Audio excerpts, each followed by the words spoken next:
How many years have you been promising yourself that this is going to be your year? Really think about it. How many times have you told yourself, I'll start this Monday? How many nights have you fallen asleep thinking, tomorrow is going to be different? How many Januaries have you started with a list of goals that by February were just crumpled paper at the bottom of a drawer? And the most painful part isn't having failed. The most painful part is that deep down, you knew you were going to fail. You could feel that something in you wasn't going to hold up. And still, you made the promise. One more time. Today we're going to talk about why that happens, and more importantly, how to make sure it never happens again. There is something controlling you. You can't see it, you can't touch it, but it's there, every single day, making decisions for you without you even noticing. It doesn't show up as an enemy. It shows up as an understanding friend that whispers in your ear, rest. You'll do it tomorrow. You still have time. And you believe it, because it's easy to believe it, because it's comfortable to believe it. This enemy doesn't have a dramatic name. It's called inertia, the inertia of inaction. And it feeds on every excuse you give it, every it's not the right time, every when I'm ready, every next week for sure. With each one of those phrases, you give it more power. And it uses that power to keep you exactly where you are. But here is the truth nobody tells you clearly. It's not your fault, but it is your responsibility. Your brain is not designed for success. It's designed for survival. Its only goal is to keep you alive while spending as little energy as possible. And any change, any effort, any step outside your comfort zone, your brain interprets as a threat. It doesn't care if you want to transform your life. It doesn't care if you have dreams, goals, ideas that could change everything. All it sees is that you're about to spend more energy than necessary. And that's enough to trigger its defense mechanism. Laziness, procrastination, the voice that tells you to wait. That's why you're not weak. You're not a failure. You're not someone without discipline. It's simply that nobody ever taught you how your own brain works. And that ends today. When people decide to change their lives, they always make the same mistake. They wake up one day full of energy, make a huge, ambitious, seemingly perfect plan, and in less than 2 weeks, they're back on the couch, feeling worse than before. Why? Because they tried to move a mountain all at once. Because they believed that intensity was the key. And it's not. The reality is this: the hard part was never doing the task. The hard part was starting. And the way to trick your brain into starting is to make it so ridiculously small that it's impossible to say no. Want to write? Don't tell yourself you're going to write a whole chapter. Write a single sentence. Want to work out?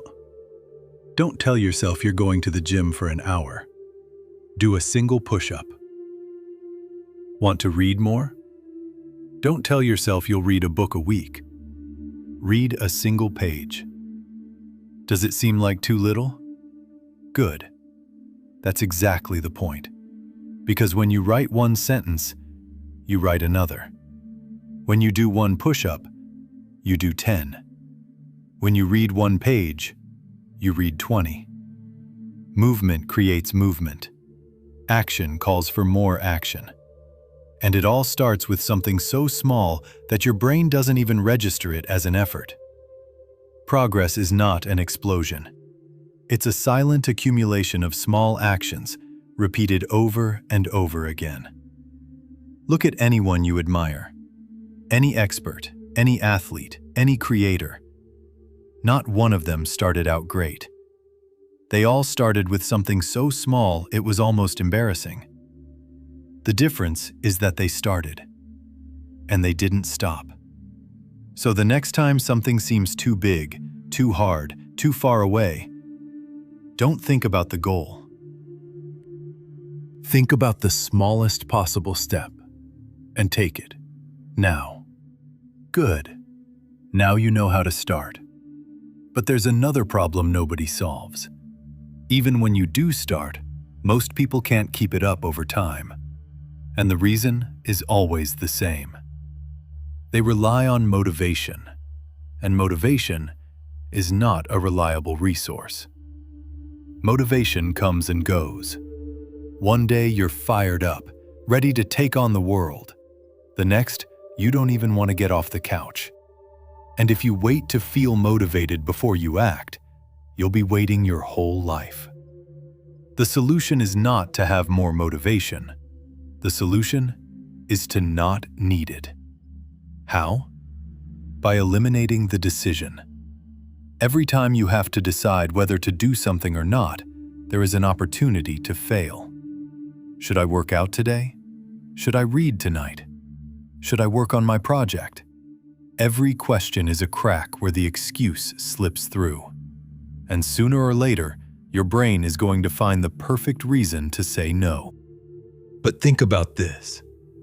Do you decide every morning whether to brush your teeth? No, you just do it. You don't think about it. You don't need motivation to do it. It's automatic. It's part of you. That is exactly what you want to build around the things that matter. If you want to exercise, don't depend on how you feel in the moment. The night before, lay your clothes out, put your sneakers by the bed, and set a fixed time where working out is the only logical option. If you want to read more, don't trust that you'll remember. Put a book on your pillow. Download an audiobook. Set an alarm that says, "Time to read." If you have a personal project, don't wait for free time, because that moment doesn't exist. Assign a space, a schedule, a slot in your day that is sacred and non-negotiable. The golden rule is this: the less effort it takes to start, the harder it will be to make excuses. Stop depending on who you are on your worst day. Build a system that works, even when you don't want it to. Because habits are stronger than willpower. Always. But let's be completely honest. There will be days when even the simplest routine feels impossible. Days when the bed feels like it weighs 1,000 pounds. Days when everything seems gray, heavy, pointless. And on those days, most people quit. They fall back into the cycle. They give up. And they tell themselves that maybe they're just not built for this. For those days, there is the most powerful and most underestimated tool of all: the 2-minute rule. It's simple. When you feel like you can't do something, commit to doing it for just 2 minutes. Not an hour, not half an hour. 2 minutes. I'm going to work out. 2 minutes. I'm going to write. 2 minutes. I'm going to study. 2 minutes. Why does it work? Because 2 minutes don't trigger your brain's resistance. You can't say, "I don't have time," when it's only 2 minutes. You can't say, "I'm too tired," when it's only 2 minutes. You can't say, "I'm not motivated," when it's only 2 minutes. 2 minutes don't feel like a threat to your brain. They're so small, so insignificant, that it can't oppose them. And here is the brilliant trap. Once you start, it's almost impossible to stop. You say you're only going to work out for 2 minutes, and you end up training for 20. You say you're only going to write for 2 minutes, and you end up filling an entire page. You say you're only going to study for 2 minutes, and suddenly, you've been focused for 40 minutes without even realizing it. Because the problem was never the task. It was the friction of beginning. And 2 minutes destroy that friction before it ever has a chance to stop you. And even on the days when you really do only do 2 minutes and nothing more, you're still winning. Because you're proving to your brain that you are someone who takes action. Someone who doesn't stay still. Someone who doesn't let laziness decide for them. And over time, that identity becomes stronger than any excuse. Right now, you have in your hands 3 tools that most people will never use. Not because they don't know about them, but because they're going to close this video, tell themselves, "That was great, I'll try it tomorrow," and stay exactly the same. Because that's what the mind does. It always looks for the most comfortable way out. But you made it this far for a reason. A part of you already knows you can't keep waiting. A part of you already knows the perfect moment doesn't exist. That next year isn't going to be different if you don't change something today. That the problem isn't time. It isn't money. It isn't your situation. The problem is that gap between knowing what you need to do and actually doing it. And that gap only closes one way: by acting. Now.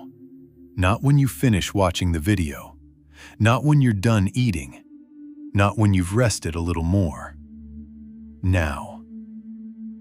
What separates the people who achieve what they set out to do from those who are always just about to start is not talent. It's not luck. It's not having more time or more resources. It's the ability to move even when they don't want to. Even when they don't feel like it. Even when everything in their head is telling them to wait just a little longer. So this is the question I want to leave you with. Not for you to answer in the comments, for you to answer with your life. How much longer are you going to keep being a spectator in your own story? Because the time you have is limited, and every second that passes without you moving is a second that doesn't come back. Start today. Start small. Start now. Even if it's with just 1 sentence, 1 push-up, 2 minutes, whatever it takes. But move. Because at the end of the day, life doesn't reward those who know. It rewards those who do. If you made it this far, comment, "I made it," and I will personally reply to you. And if this resonated with you, subscribe to be part of the journey, and like the video if you enjoyed it.